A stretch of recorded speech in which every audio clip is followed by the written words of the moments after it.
Les Smart, seconde partie, on continue de décrypter les chiffres du marché français du jeu vidéo avec Anne Devoissou. Bonjour. Bonjour. Vous êtes la présidente du syndicat national du jeu vidéo, également directrice opérationnelle chez Spiders Nekon. J'ai pas fait d'erreur. Non, c'est bien. Et à côté de vous, James Rebourg, bonjour. Bonjour. Donc, président du CEL, le syndicat des éditeurs de logiciels de loisirs, également directeur général France pour Pléon. Tout à bien fait. Ça. Donc vous êtes un peu à l'initiative de ce baromètre annuel, donc ce bilan marché. Déjà, d'une part, quand on sort d'une année 2023 qui était aussi exceptionnelle, est-ce qu'il n'y a pas le risque d'être un peu trop pessimiste ou exigeant avec les chiffres qui arrivent l'année suivante ? Alors en 2023, lorsqu'on a fait le bilan de cette année, on a quand même été assez clair en précisant que c'est une année avec un très fort alignement des planètes, de manière très positive. Forte percée effectivement de la partie hardware en 2023. Également une offre de titres qui était impressionnante en 2023.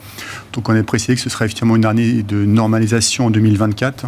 Donc si on regarde aujourd'hui le chiffre du marché où on est à 5,7 milliards, alors c'est en deçà de l'année dernière, mais c'est quand même la deuxième meilleure performance historique.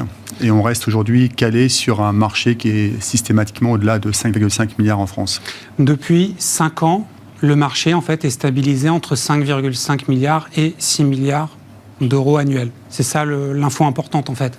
Alors si vous prenez par exemple 2019 pré-Covid jusqu'à 2024, on a à peu près une croissance qui est de l'ordre de 2,6% par an. En moyenne. En moyenne, donc ce qui laisse effectivement présager qu'on est sur un marché alors qui a maintenant 40 voire 50 ans, arrivé à une forme de maturité, mais qui reste néanmoins en très forte croissance. Très solide. Anne Devoissou, vous qui n'avez pas participé forcément à cette étude, mais vous vivez au quotidien cette industrie.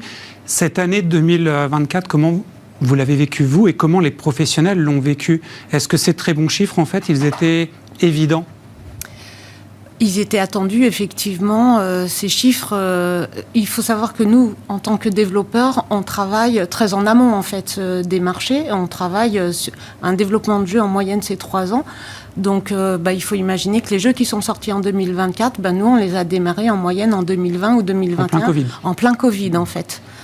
Oui, effectivement. Donc, nous, on a toujours 3 ans d'avance, en quelque sorte, sur les chiffres qu'on peut constater des marchés. Et aujourd'hui, on se projette dans les 2 prochaines années ou 3 prochaines années, en fait.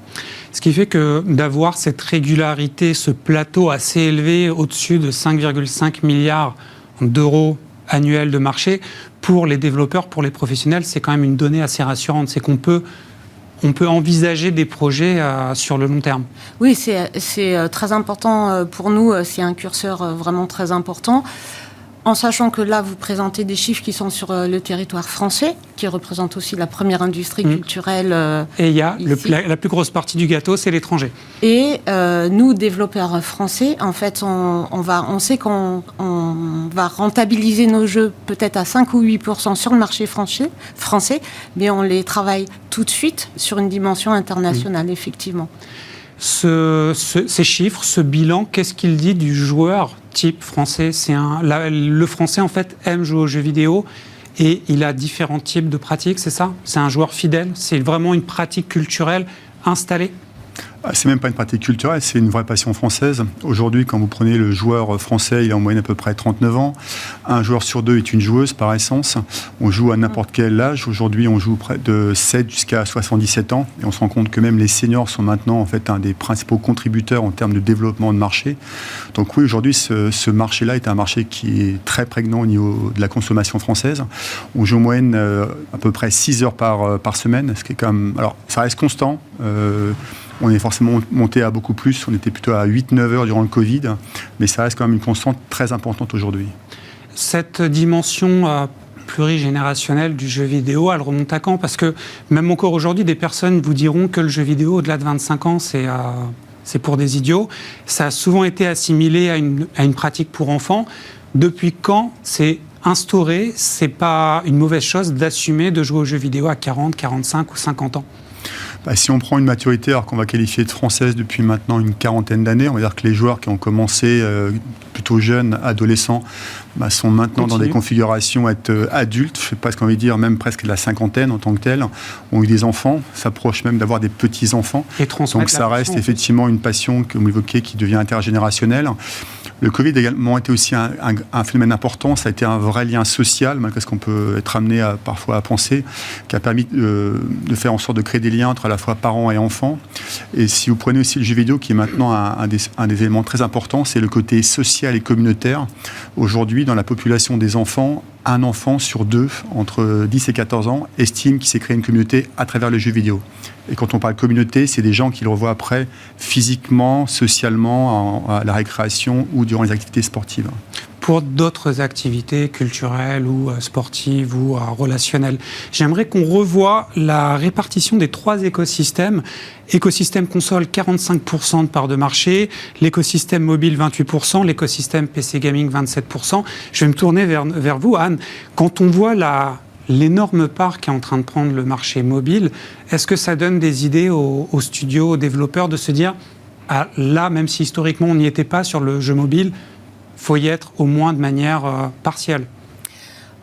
Les créateurs français ont toujours été sur tout type de jeu, tout genre de jeu et sur tout type de plateforme. Donc on a des très belles success stories en France de sociétés qui développent sur mobile. C'est pas les mêmes équipes, mais on est présent sur tout type de plateforme. Mais ça devient dans le business model une dimension incontournable. Un studio, une société qui produit ne peut plus envisager d'être sur le marché sans penser à des projets mobiles. Pas forcément, parce que ça dépend les genres de jeux. Et puis là, on parle du marché au singulier, mais en fait, c'est des milliers de marchés.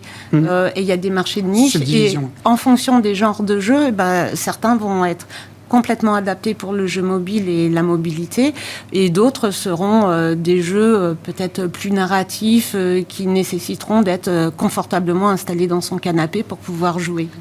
Ce qui est intéressant dans votre bilan, il y a plein de chiffres intéressants, c'est en train de devenir mon livre de chevet, mais c'est qu'il y a une progression dans les 3 écosystèmes. Le marché console, en fait, est cyclique, comme on l'expliquait en première partie d'émission. Le marché PC se maintient bien, a rebondi. Le marché mobile, en fait, il est sur une progression constante, pas forcément ultra rapide, mais constante. Ça nous dit quoi sur notre appétence, public français, pour les jeux vidéo sur mobile ? Alors, pour expliquer aussi la forte percée qu'on peut avoir en 24, ça peut aussi être corrélé à une offre un peu moins forte sur un univers à la fois console et PC sur 2024 en termes de jeux. En l'occurrence, des jeux, ce qu'on appelle des blockbusters, donc des jeux AAA en tant que tels. Et par un petit peu cette carence d'offres, des acteurs se seraient plutôt reportés sur la partie jeux sur mobile. Ce qu'il faut vraiment appréhender, c'est que le joueur a une consommation qui est totalement disparate. Comme l'a évoqué Anne, on apprécie parfois de jouer avec un temps consacré qui va être de 1 heure à 2 heures devant un écran PC ou devant son écran de télévision. Et après, on va faire ce qu'on appelle chez nous du snacking gaming. On va être amené à consommer un jeu sur mobile durant un temps de transport ou un temps d'attente lors d'un rendez-vous. Ça, c'est vraiment un point important. Et l'autre élément aussi à appréhender dans la partie jeux sur mobile, c'est des modèles économiques qui sont quand même résolument différents de ce qu'on peut trouver aujourd'hui dans le jeu console et PC. En jeu sur mobile, 99% en fait, des ventes se font sur des jeux qui sont en freemium, c'est-à-dire un téléchargement gratuit. Et après, pour pouvoir être amené à débloquer des options, augmenter votre statut, votre niveau d'expérience, vous allez acheter du contenu additionnel. Et c'est là-dessus que se développe aujourd'hui ce type de marché. Donc la logique économique, pas seulement en termes de production, mais également sur la partie marketing. Fidélisation. Ce qu'on appelle effectivement chez nous le triptyque ARM, acquisition, rétention, monétisation, c'est assez particulier. Ça correspond à une forme de gestion qui est un peu différente de l'univers console et PC.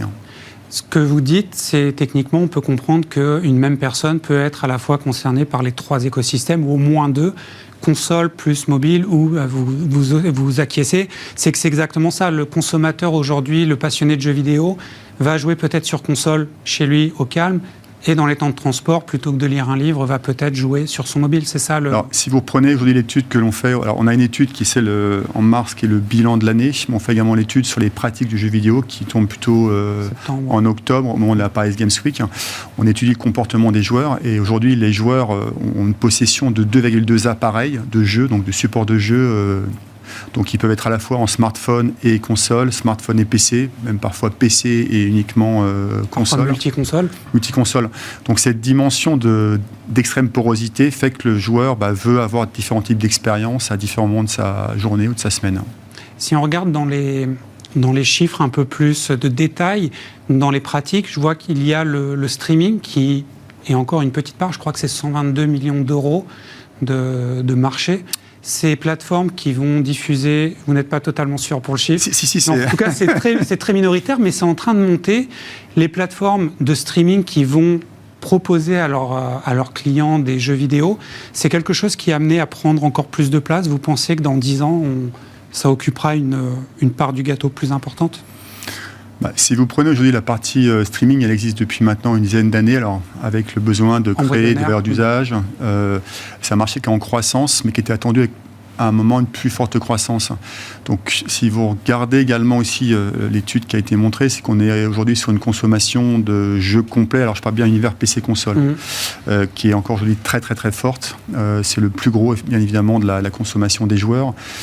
Et souvent, les joueurs, dans leur pratique, jouent à 1 ou 2 jeux ou 3 jeux. En fait, dans l'univers PC-console, on est vraiment sur ce qu'on appelle de la rejouabilité, l'anglicisme replay value, où le joueur va s'intéresser à une franchise très forte et il va y jouer avec à la fois l'ensemble de ses partenaires de communauté et va s'inscrire dedans. Donc la partie streaming est plutôt faite pour des profils de gens qui veulent avoir un catalogue très large, goûter à plein d'expériences de jeux de manière beaucoup plus disparate. Picorer un peu les jeux. Tout à fait, oui.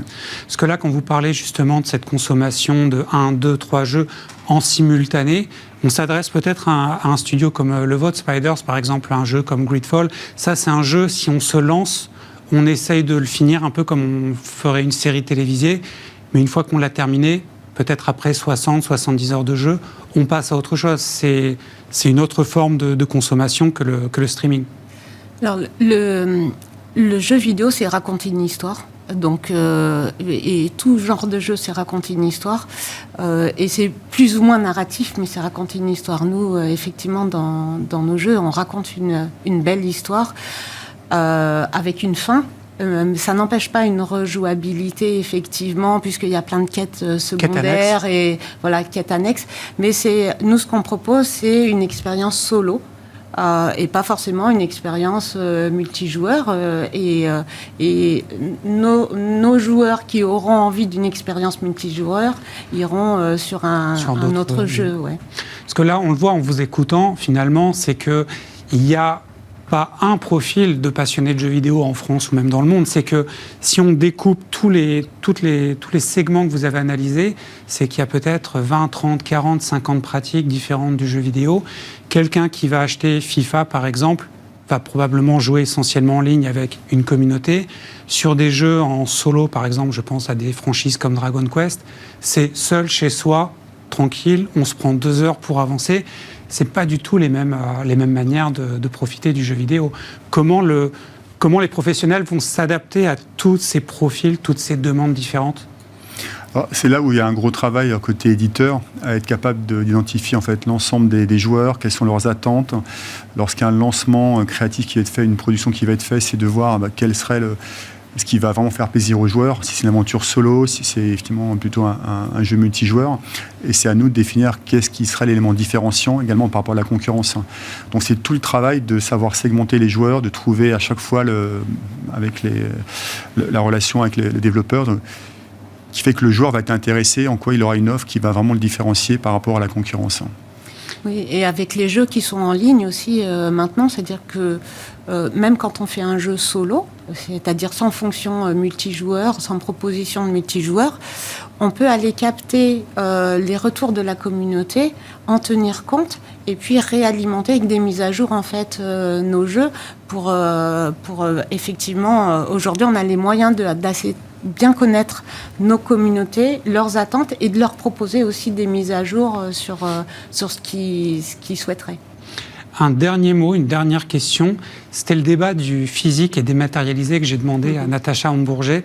Je vais vous demander, vous rapidement, chacun en 10 secondes, jusqu'à où en fait le recul du physique peut aller. Est-ce qu'il y a un socle au-delà duquel il y aura toujours des irréductibles pour le physique ? Je vais prendre la main. C'est une question difficile apparemment. Question très difficile. Enfin, oui et non, parce que après, je vais d'abord prendre un comparable qui est celui d'autres univers, que sont à la fois la musique ou même la partie aujourd'hui vidéo. On se rend compte que la musique qui a commencé beaucoup plus tôt, son virage technologique. Première industrie créative à se digitaliser. À avoir été impactée et sans avoir été préparée. Alors que si vous prenez le jeu vidéo, nous, on est né il y a 40 ans avec la technologie, donc on vit avec, c'est pour nous une constante permanente. Et quand vous prenez la musique, elle a atteint aujourd'hui un effet, ce qu'on appelle plafond, donc elle se cale. Et il y a même un redémarrage si vous prenez aujourd'hui Vous prenez l'exemple des vinyles, par exemple. Les vinyles et même encore un peu aussi aujourd'hui des CD. Donc si vous revenez sur la partie aujourd'hui, ce qu'on appelle physique, alors je vais prendre le cas de la France, sur un jeu complet, parce que là je vais parler de comparable, on est sur une base, 40% est vendu en physique, 60% est vendu en digital. Et lorsque vous lancez un nouveau jeu, donc là où il y a le plus gros de la demande en termes de valeur, on est même sur des configurations parfois à plus de physique. Donc il y a vraiment cette quête de la valeur du collector, c'est ça qui devient à prendre en compte. Et il y a un travail des acteurs qui aujourd'hui... Je vais devoir mettre fin à cette émission puisqu'on arrive au bout du timing. On vous réinvitera tous les deux, forcément, il y a plein de choses à raconter sur cette industrie. Je vais profiter de la fin de cette émission pour remercier Mathieu Meffre qui a validé ce projet et qui a décidé de l'accompagner. Je remercie aussi Angèle qui était à la réalisation, Alexis au son, Sybille à l'édition et Juliette qui s'est occupée de l'accueil invité.